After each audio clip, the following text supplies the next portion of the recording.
નમસ્કાર વિદ્યાર્થી મિત્રો, કેમ છો? મજામાં?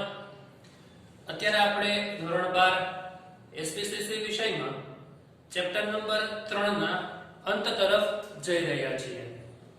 તો છેલ્લે આપણે સમજૂતી મેળવી એ પ્રમાણે જ્યારે આંતર કર્મચારીઓ વચ્ચે જે કંપનીના કર્મચારીઓ વચ્ચે જે પ્રક્રિયા થાય છે એમાં પત્ર વ્યવહાર કરવાનો હોય એ સમય દરમિયાન કઈ કઈ બાબતોને અનુલક્ષીને પત્ર વ્યવહાર કરીએ છીએ. તો આપણે એવું કહી શકીએ કે જ્યારે પણ કર્મચારીઓમાં એક કર્મચારીની ભરતી કરવાની હોય એ સમય દરમિયાન બદલી, બઢતી જેવા અલગ અલગ માધ્યમોમાં આપણે કર્મચારી વિષયક બાબતોમાં આ પત્ર વ્યવહારની જરૂર પડતી હોય છે. તો હવે આપણે એ મુદ્દાને આગળ વધારીએ છીએ. તો અત્યારે આજના ટોપિકમાં આપણે અપકર્ષ વિશે માહિતી મેળવવાની છે. તો આ મુદ્દો આપણા માટે પહેલી વખત જે છે એ સમજમાં આવે છે. અને આ અપકર્ષ શું છે, અપકર્ષનો ઉપયોગ ક્યારે કરવામાં આવતો હોય છે, કેવા સંજોગોમાં અપકર્ષની જરૂર પડતી હોય છે, એના વિશે હવે અત્યારે સમજૂતી મેળવીએ છીએ. તો આપણે સૌપ્રથમ પહેલા આ અપકર્ષ શું છે એના વિશે થોડી માહિતી મેળવીએ, ત્યારબાદ અર્થ અને પછી અપકર્ષ થવાના કયા કારણો હોય છે એના વિશે આપણે સમજૂતી મેળવીએ. તો સૌપ્રથમ શરૂ કરીએ કે સંસ્થાના જે કર્મચારીઓ હોય તો દરેક કર્મચારીની કાર્ય પદ્ધતિ અલગ અલગ હોય છે, એનો વ્યવહાર અલગ અલગ હોય છે અને વર્તનની દેખરેખ રાખવી તે પણ એક મહત્વનું કાર્ય છે. તો જેમ આપણને ખબર છે કે દરેક વ્યક્તિની ટેવ કેવી હોય છે, અલગ અલગ હોય છે. દરેક વ્યક્તિની રહેણી કેવી છે, અલગ અલગ છે. દરેક વ્યક્તિની કામ કરવાની પદ્ધતિ તો અલગ હોય છે. તો કંપનીમાં દરેક લોકો સાથે મળીને કામ કરવાનું છે, એટલા માટે તો દરેક એક સરખા રસ્તામાં ચાલે, દરેકે એક માળખામાં ચાલે એ પ્રકારે કાર્ય પદ્ધતિનો વિકાસ કરવો જોઈએ, જેથી કરીને કોઈ પ્રકારના પ્રશ્નો ઊભા થાય નહીં. કારણ કે એકમમાં કામ કરતા કર્મચારી કે પર્ટિક્યુલર કોઈ એક વિભાગમાં કામ કરતા કર્મચારી એ સંસ્થા માટે એક સમાન હેતુથી અને એક સમાન રીતે જોતા હોય છે, એટલા માટે. તો આમ જ્યારે કોઈ કર્મચારી પોતાના હોદ્દાને અનુરૂપ યોગ્ય કામગીરી કરી શકે તેમ ન હોય ત્યારે તે કર્મચારીને આગળની પદ્ધતિ વિકસાવવાની છે. એટલે કે જ્યારે આ અપકર્ષ ક્યારે ઉપયોગ લેવાનો હોય કે જ્યારે જે કર્મચારીને જે કામ સોંપવામાં આવેલું છે એ વ્યક્તિ એ પ્રમાણેનું કામ ન કરે. જેમ કે કોઈ સેલ્સમેન હોય તો સેલ્સમેનને પોતાનો એક ટાર્ગેટ આપેલો હોય અને ટાર્ગેટ પ્રમાણે એને વસ્તુનું સેલિંગ કરવાનું હોય છે. હવે એ વ્યક્તિ વારંવાર ટાર્ગેટ પૂરા ન કરી શકે તો એને કંપની તરફથી કોઈને કોઈ પ્રોસેસ કરવામાં આવશે. કોઈ કર્મચારી જે છે એ વહીવટી વિભાગમાં કામ કરે છે અને એ વ્યક્તિ વારંવાર એ વહીવટી વિભાગમાં ભૂલો કરે છે તો યોગ્ય કહેવાશે નહીં.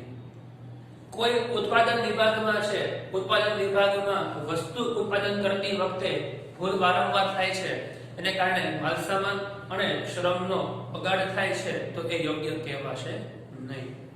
તો જ્યારે આવા પ્રકારની વારંવાર ભૂલ થતી હોય છે તો એ સમય દરમિયાન શું કરવાનું છે?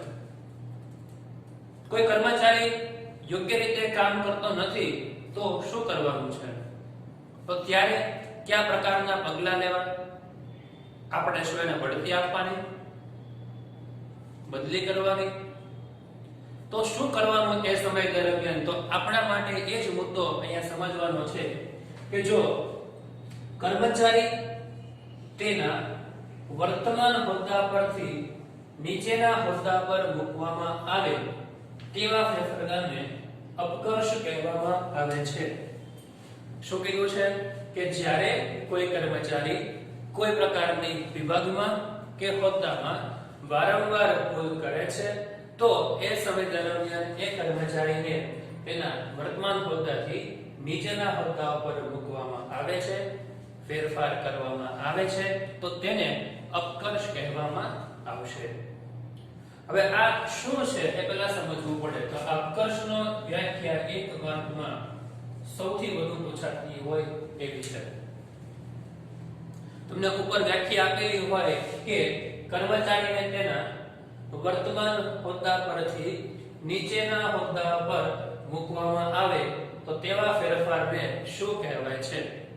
તો બઢતી કહેવાય, બદલી કહેવાય કે ભરતી કહેવાશે કે પછી અપકર્ષ કહેવાશે? શું કહેવાય? તો બધાને ધ્યાનમાં છે એની વ્યાખ્યા શું છે? તો અપકર્ષની વ્યાખ્યા છે. તો આવી રીતે એક માર્કના પ્રશ્નમાં આપણને પ્રશ્ન પૂછાતો હોય એટલે ખાસ યાદ રાખવાનું, આપણને ચાર અર્થ એકદમ યાદ હોવા જોઈએ: ભરતી, બઢતી, બદલી અને અપકર્ષ. તો ગમે ત્યારે આ પ્રકારનો પ્રશ્ન પૂછે તો આપણે એકદમ એના માટે ક્લિયર હોવા જોઈએ. ચલો, એટલું ક્લિયર બધાને? ડન. હવે આગળ વધીએ છીએ. અપકર્ષના કારણે કર્મચારીના પગાર, એની સત્તા, એની પ્રતિષ્ઠા, એની જવાબદારીમાં ઘટાડો જોવા મળે છે. અપકર્ષનો મતલબ જ શું છે કે એને ઉપરના હોદ્દા પરથી નીચેના હોદ્દા પર લઈ જવામાં આવે છે. ધારો કે એ પોતે એક મેનેજર કક્ષાએ હતા, બરાબર, કે ભાઈ કોઈ એક વ્યક્તિ છે, બરાબર, કે મેનેજર કક્ષાએ છે, પરંતુ એ પોતે પોતાના વિભાગનું કામ કરી શકે એટલો કાર્યક્ષમ નહોતો, એટલા માટે એને મેનેજરમાંથી પોતાના નીચેના વિભાગમાં મૂકી દીધા છે. એ સહ મેનેજરમાં લઈ લીધા એને. તો હંમેશા બઢતી કેમ હોય? તો હંમેશા લોકો સહ મેનેજરમાંથી મેનેજર બને, સુપરવાઇઝરમાંથી સહ મેનેજર બને, પરંતુ એને મેનેજરમાંથી સહ મેનેજર બન્યો અહીંયા હોય તો અહીંથી એને સુપરવાઇઝર બનાવી શકીએ. તો ટૂંકમાં ઉપરના હોદ્દા પરથી નીચેના હોદ્દાઓ પર ફેરફાર કરવામાં આવતો હોય છે. એવા પ્રકારની આપણી જે વ્યવસ્થા છે આપણે એને અપકર્ષ તરીકે ઓળખી શકીએ છીએ. તો અહીંયા જ્યારે અપકર્ષ થશે, ઉપરથી નીચે આવશે, ત્યારે એનો પગાર જે છે એ ઘટી જશે. પહેલો પોઈન્ટ, પગારમાં ઘટાડો થાય, કારણ કે મેનેજર અને સહ મેનેજરના પગારમાં ઘણો બધો ફેર હોય છે, બરાબર. તો એના પગારમાં ઘટાડો થઈ ગયો. બીજું, સત્તા. સત્તા કેવી હતી? મેનેજરની સત્તા, પાવર એની પાસે હતો. હવે પાવર લઈ લીધો અને શું થઈ ગયું? હવે તો અહીંયા સહ મેનેજર પાસે આવી ગયો. તો હવે એની પાસે કોઈ પ્રકારની સત્તા નથી. પ્રતિષ્ઠા, તો એની પ્રતિષ્ઠા હતી, હવે પ્રતિષ્ઠા રહેશે નહીં. જવાબદારી, તો મેનેજર કક્ષાનું તમામ પ્રકારનું કામ કરવાની જવાબદારી મેનેજરની હતી, પણ હવે સહ મેનેજરની છે. તો આમ કહી શકીએ કે જે કોઈ પણ વ્યક્તિ છે, બરાબર, એ વ્યક્તિને સિનિયર હોય તો એને જુનિયરમાં લઈ જવામાં આવે છે, મુખ્ય અધિકારી હોય તો સબ અધિકારી તરીકે લેવામાં આવે છે. તો આમ એ વ્યક્તિનો ઉપરથી નીચે ફેરફાર કરતા એની સત્તા, જવાબદારી, પ્રતિષ્ઠા, પગાર વગેરે બાબતોમાં પણ ફેરફાર જોવા મળે છે. તો આ બાબત આપણે જોતા એવું લાગે કે સર, આ કયા સંજોગોમાં એવું બને કે આપણે કર્મચારીઓની આ બધી પ્રકારની સત્તામાં ફેરફાર કરવો પડે? શા માટે કર્મચારીને અપકર્ષ આપવાની જરૂર પડશે? તો એના આપણને અહીંયા ચાર સંજોગો આપેલા છે. તો એ ચાર સંજોગો ઉપરથી આપણે એવું કહી શકીએ કે આટલા કારણ હોઈ શકે છે. તો તમારે આ ચાર સંજોગો યાદ રાખવાના છે. કારણ કે આપણને જ્યારે એક્ઝામના પેપરમાં આ બોર્ડ આ પ્રમાણે પેપર પૂછશે, પત્ર પૂછશે, ત્યારે આમાંથી કોઈ પણ રીતનું હોઈ શકે. તો આપણને અગાઉથી સમજેલું હોય તો આપણને આવડી શકે. તો જોઈ શકીએ કે કર્મચારીને વારંવાર જાણ કરવા છતાં પણ તેની ફરજમાં બેદરકાર હોય છે. ઘણી વખત એવું પણ બનતું હોય છે કે ભાઈ મેનેજર કક્ષાનો વ્યક્તિ છે એને વારંવાર એક ને એક વસ્તુની જાણ કરી છે છતાં પણ પોતાની ફરજ જે છે એ યોગ્ય રીતે પૂરી કરતો નથી તો આપણે એને સત્તા જવાબદારી પગારમાં ઘટાડો કરીને અપકર્ષ આપીને એને સહ મેનેજરમાં આપણે એને મૂકી શકીએ છીએ તો એક પેલું આવું કારણ હોઈ શકે છે ત્યારબાદ કર્મચારીની કાર્યક્ષમતામાં સતત ઘટાડો થઈ રહ્યો હોય ત્યારે જેમ કે કર્મચારીને સોંપવામાં આવેલું કાર્ય હોય એ યોગ્ય સમયે પૂરું ન કરે એની કાર્યક્ષમતા સતત ઘટતી હોય સતત ઘટવી એટલે શું કે ભાઈ જે કામ સોંપ્યું હોય બરાબર એ દરરોજ રેગ્યુલર પૂરું કરી શકે નહીં જે પોતે 100 એકમ 10 એકમ કે 20 એકમ ઉત્પાદન કરતો હોય તેના બદલે એના કરતા ઓછા ઉત્પાદન કરે છે જે રોજની 10-20 વસ્તુ સેલિંગ કરી શકતો હોય એ હવે 8 9 5 એવી રીતે સેલિંગ કરતો હોય તો કાર્યક્ષમતા કેવી થઈ ગઈ ઘટી ગઈ તો કાર્યક્ષમતા ઘટશે ત્યારે પણ આપણે એને હવે કંપનીમાંથી છૂટા કરી દેવામાં આવતા હોય છે તો આવી પ્રકારની ક્ષમતા જેમ કે વૃદ્ધ થવાના હોય કોઈ શારીરિક પ્રોબ્લેમ થતી હોય ત્યારે થઈ શકે છે તો પ્રાઇવેટ કંપની છે તો ત્યાં આપણું કઈ ચાલવાનું છે નહીં પ્રાઇવેટ કંપનીનો મુખ્ય ધ્યેય શું હોય નફો કમાવાનો હોય તો એ લોકો કોઈ પણ કરી શકે છે એને તો કામ ન થાય તો પૈસા નહીં મળે તો તમારી કઈ જરૂર છે નહીં તો તમને કાઢી મૂકશે તો આવી રીતે કર્મચારીને જે છે એ અકર્ષ આપીને એને કામમાંથી જતો કરી શકે છે કર્મચારી દ્વારા કોઈ પણ પ્રકારની ગંભીર ગેરરીતિ આચરવામાં આવતી હોય ત્યારે કોઈ કર્મચારી નાણાં વિભાગમાં મુખ્ય વ્યક્તિ તરીકે હોય મેનેજર તરીકે હોય અને એ વ્યક્તિ એ વિભાગમાં લાંચ રુશ્વત જેવા પ્રકારના ગંભીર આરોપમાં ઝડપાઈ જાય અથવા તો એવો આરોપ કરતા રંગે હાથ પકડાઈ જશે તો ત્યારે એ વ્યક્તિને ઉપરના હોદ્દા ઉપરથી નીચેના હોદ્દા ઉપર મૂકી શકાય છે અથવા તો એ વ્યક્તિ કોઈ પાસેથી કમિશન ખાતા એ પકડાઈ જાય છે અને જાણ થાય છે તો તપાસ કરીને આપણે એ ગેરરીતિ ગંભીર કહેવાશે તો એને ઉપરના હોદ્દા ઉપરથી નીચેના હોદ્દા ઉપર આપણે મૂકી શકીએ છીએ તો આમ કોઈ કર્મચારી વારંવાર શિસ્તભંગ આચરતો હોય ત્યારે ઘણા કર્મચારી એવું પણ હોય કે વારંવાર જે છે જે સૂચના છે એ મુજબનું પાલન કર્યા વગર કામ કરે છે તો એને આપણે ગંભીર બાબત જણાવીને અપકર્ષ આપણે આપી શકીએ છીએ તો આવા અલગ અલગ કારણોસર આપણે અપકર્ષની કાર્યવાહી કરી શકાય તો અપકર્ષ અંગેના પત્ર વ્યવહાર માટે આ સંજોગોમાં અપકર્ષ કરવામાં આવે છે તેવી સ્પષ્ટતા જરૂરી છે જ્યારે આપણે આ અપકર્ષનો પત્ર લખવાનો થશે તો અપકર્ષના પત્રમાં આપણે ચોક્કસ બાબત જણાવવાની છે કે ભાઈ તમે કયા કારણોસર એ વ્યક્તિને અપકર્ષ આપી રહ્યા છો ગેરશિસ્ત છે ગેરરીતિ છે નિયમ ભંગ થયેલો છે શા કારણોસર આવા પ્રકારના પગલાં લેવાની જરૂર પડી છે એની યોગ્ય તમારે સ્પષ્ટ માહિતી આપવી જરૂરી છે તો આ તપાસમાં પરિણામ બાદ આખરી નિર્ણય જે છે એ કંપનીનો રહેશે ઘણી વખત એવું થાય કે એ વ્યક્તિની હજી તપાસ શરૂ હોય કે ગેરરીતિ આચરી હોય શિસ્તભંગ કર્યો હોય તો તપાસ કરતા જાણ મળે તો પછી કંપની જે કોઈ પણ કાર્યવાહી કરે એ કાર્યવાહી સ્વીકારવા માટે છે તે કર્મચારીએ જવાબદાર રહેવું પડતું હોય છે તો એવું પત્રમાં સ્પષ્ટ રીતે જણાવવું પડે છે પત્રમાં તેના બદલામાં પગાર ધોરણ ભાડા ભથ્થા સવલતો વગેરે અંગેનો સ્પષ્ટ ઉલ્લેખ કરવો જોઈએ તો આપણે પત્રમાં એ પણ જણાવવું જોઈએ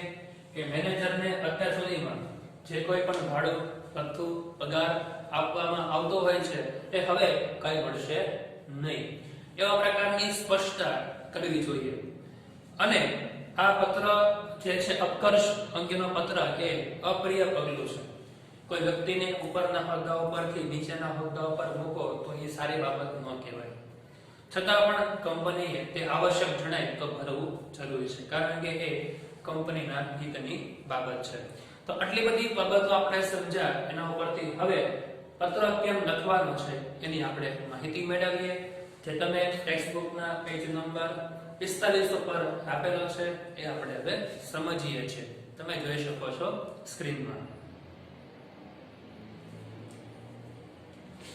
જો પત્રમાં સૌપ્રથમ પહેલા પત્ર લખનાર કોણ છે? તો વીરભદ્ર એસ્ટેટ હાઉસ, સેતુ એવન્યુ, વરાછા રોડ, સુરત 395006, 10 મે અલ્પવિરામ 2017. Phone number 0261258888. લખી લખ્યું પણ આપણે એવું લખવાનું નથી, યાદ રાખવું. પછી સામે જુઓ, સામેની બાજુ હોય ઇન્ટરનલ એડ્રેસ નથી, આંતરિક સરનામું નથી, તો ત્યાં આપણે આંતરિક સરનામું લખવું જરૂરી છે. ભલે આપ્યું ન હોય પણ લખવાનું. જે વ્યક્તિને આપણે પત્ર કોને લખ્યો છે ખબર તો પડવી જોઈએ ને આપણને, એટલા માટે ત્યાં આંતરિક સરનામું લખવું ખૂબ આવશ્યક છે. એટલે કે ત્યાં આપણે નામ લખશું છે તે વ્યક્તિનું, કે જે વ્યક્તિને આપણે અપકર્ષને ધ્યાનમાં રાખીને પગલાં લીધા છે એનું નામ. ત્યારબાદ નીચે એ વર્તમાનમાં કઈ જવાબદારી ઉપર છે, જેમ કે એ સિનિયર એકાઉન્ટન્ટ છે. ત્યારબાદ કઈ સંસ્થામાં છે, તો ભાઈ વીરભદ્ર એસ્ટેટ હાઉસ, અને નીચે છેલ્લે સુરત નો પિનકોડ, આટલું લખવું જરૂરી છે. ત્યારબાદ વિષય નીચલા પગાર ધોરણમાં મૂકવા બાબતે, તો ભાઈ એને હવે નીચલા પગાર ધોરણમાં આપણે મૂકીએ છીએ. આટલો વિષયની માહિતી આપી દીધા બાદ, વિષય લખાઈ ગયા બાદ હવે આપણે પેરેગ્રાફની એટલે કે શ્રીમાનથી શરૂઆત કરવાની છે. તો જો એમાં ખાસ તારીખ 11 મે 2017 થી આપને તાત્કાલિક અસરથી સિનિયર એકાઉન્ટન્ટના હોદ્દા પરથી ફરજ મુક્ત કરીને જુનિયર એકાઉન્ટન્ટના હોદ્દા પર સોંપવામાં આવે છે. આ સૂચના સત્વરે પાલન કરવું જરૂરી છે. તો જો આજના દિવસે પત્રની તારીખ કઈ છે, જો તો એમાં 10 મે 2017, બરાબર જોયું બધાએ. તો હવે એમાં કઈ તારીખે એને હોદ્દામાંથી ફરજ મુક્ત કરવામાં આવે છે, તો 11 મે એટલે કે કાલના દિવસથી જ, એટલે કે આજે પત્ર લખ્યો અને કાલથી એને જે છે એ અપકર્ષ આપી દેવામાં આવે છે. પણ એમાં ખાસ નોંધવાનું છે કે એને કયા હોદ્દા પરથી કયા હોદ્દા પર મૂકવામાં આવે છે. એને તો ખબર હોવી જોઈએ ને કે મારે હવે કાલથી કઈ જગ્યાએ કામ કરવાનું છે. તો એમાં એને સિનિયર એકાઉન્ટના હોદ્દાઓ પરથી જુનિયર એકાઉન્ટન્ટના હોદ્દા પર ફરજ ઉપર સોંપવામાં આવે છે. ત્યારબાદ આપણે જેમ કીધું એમ શા માટે, કયા કારણોસર, એની વિશેની માહિતી આપણે લઈએ.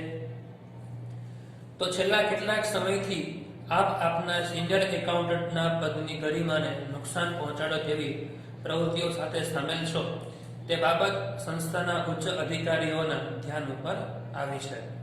તો કોઈક તો કારણ હોઈ શકે ને, તો આપણે વિસ્તૃતમાં એને જાણ કરશું. તો આ અંગેના પ્રાથમિક પુરાવા પણ પ્રાપ્ત થયા છે, જેના સંદર્ભે 8 એપ્રિલ 2017ના પત્ર દ્વારા આપનું ધ્યાન દોરવામાં આવ્યું હતું, પરંતુ આપના તરફથી કોઈ સ્પષ્ટતા કરવામાં આવી ન હતી. તો જો આની પહેલા પણ એકવાર પત્ર વ્યવહાર થઈ ગયો છે, એને ગેરશિસ્ત કરી છે, એના માટે એકવાર આપણે જાણ પણ કરી છે કે ભાઈ તમે આ ગેરશિસ્ત કરી છે. કદાચ તમારે કોઈને માહિતી આપી હોય કે ભાઈ હું ખોટો છું, તમારે કોઈ ફીડબેક આપવું હોય તો તમે આપી શકો છો, પણ એમના તરફથી કોઈ પ્રકારનો પ્રતિભાવ હજી સુધી મળ્યો નથી. તો બાબતને ગેરશિસ્ત ગણીને સંસ્થાના વહીવટી વિભાગે શિક્ષાત્મક પગલાં રૂપે આપને નીચલા હોદ્દા તથા પગાર ધોરણમાં મૂકવાનો નિર્ણય કર્યો છે. એનાથી વાકેફ થશો. એટલે કે તમે ગેરશિસ્ત આચરી છે, તમને ખુલાસો આપવા માટેનો સમય પણ આપ્યો છે, છતાં પણ તમે જે છે એ કોઈ પ્રકારનો રિપોર્ટ ફીડબેક જે છે રિપોર્ટ તમે આપેલો નથી, વળતો જવાબ આપેલો નથી. તો હવે આ સંસ્થા જે છે એ ગેરરીતિના બદલામાં આપને એ અપકર્ષના પગલાં લેવા માટે તૈયાર છે. તો હવે તમને નીચલા હોદ્દાઓ પર મૂકવામાં નિર્ણય લીધો છે એ તમને જણાવીએ. આ પત્ર દ્વારા આપને સુધારવાની એક તક આપવાનો પ્રયાસ કરવામાં આવ્યો છે. તેમ છતાં પણ આપના વર્તનમાં જો કોઈ પ્રકારનો હકારાત્મક ફેરફાર જોવા નહીં મળે તો કંપની તમને નોકરીમાંથી ફરજ મુક્ત કરવાની અબાધિત સત્તા ધરાવે છે, જે આપ જાણતા જ હશો. તો આ પ્રકારની ગંભીર ગેરરીતિ જે છે એ કરી છે અને હવે આપના દ્વારા જે છે કોઈ પ્રકારનો સુધારો થવામાં નહીં આવે તો આપણે આવનારા સમયમાં નોકરીમાંથી ફરજ મુક્ત કરવા માટે અમે બંધાઈ રહેલા છીએ. કારણ કે દરેક પ્રકારની કંપનીને, દરેક પ્રકારની સંસ્થાને એક પ્રકારનો એવો અધિકાર છે કે એ લોકો નોકરીમાંથી મુક્ત કરવા માટે ગમે ત્યારે કર્મચારીને છૂટા કરી શકે છે. તો આ વિષય અંગે આપને કોઈ ખુલાસો કરવો હોય તો કંપનીના કર્મચારી વિભાગના પ્રબંધક સમક્ષ દિવસ 3 માં કરી શકો છો. તો વિદ્યાર્થી મિત્રો, આપ જોઈ શકો છો કે જ્યારે આ પ્રકારનો અવકર્ષનો પત્ર હોય એ સમય દરમિયાન કઈ કઈ માહિતી લખવી ખૂબ જરૂરી છે.